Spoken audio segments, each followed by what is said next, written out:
Good day, everyone. I hope you are well and good today. So, here is the disciplines and ideas in the applied social sciences, which is your subject for the second semester of the school year 2021 to 2022. I am your presenter today, Zar Justin Navalta.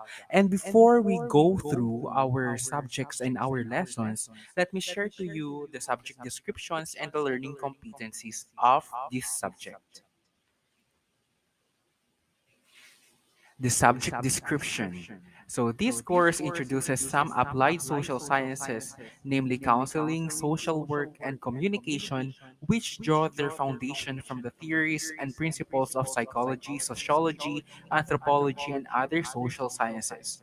Well, this course also highlights the seamless interconnectivity of the different applied social sciences disciplines while focusing on the processes and applications of these applied disciplines in critical development areas.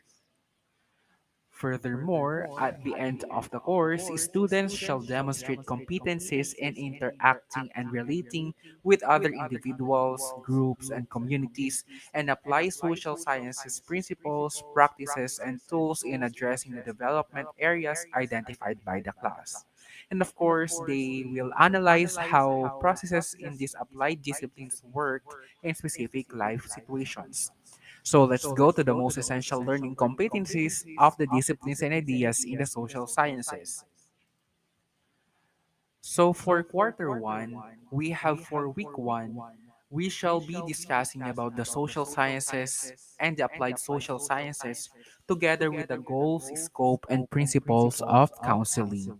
And for week two, the roles and functions and work areas of a counselor. For week three, we have here the values, responsibilities, accountabilities, and ethics of a counselor.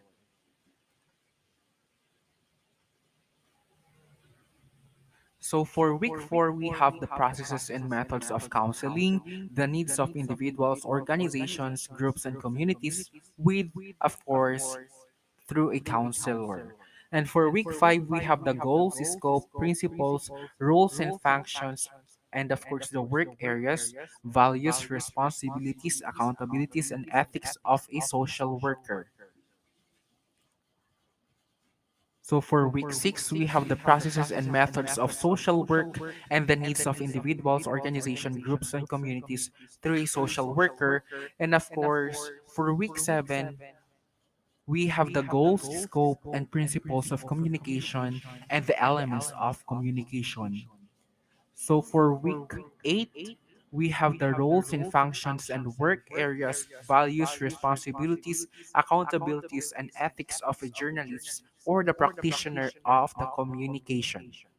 And for week 9, we have the clientele and audiences of communication and the needs of the clientele and audiences of the said applied social sciences. So for week 1, for quarter two, we shall be discussing about the processes and methods and appropriate communication media channels. And for week two, we have the functions of applied social sciences. And for week three, the effects of applied social sciences in its clientele and, of course, the synthesis. So here we shall be analyzing and, of course, describing the effects of applied social sciences in the community, in an individual, and for groups. So that ends my presentation for today. Again, this is Disciplines and Ideas in the Applied Social Sciences. Thank you and goodbye.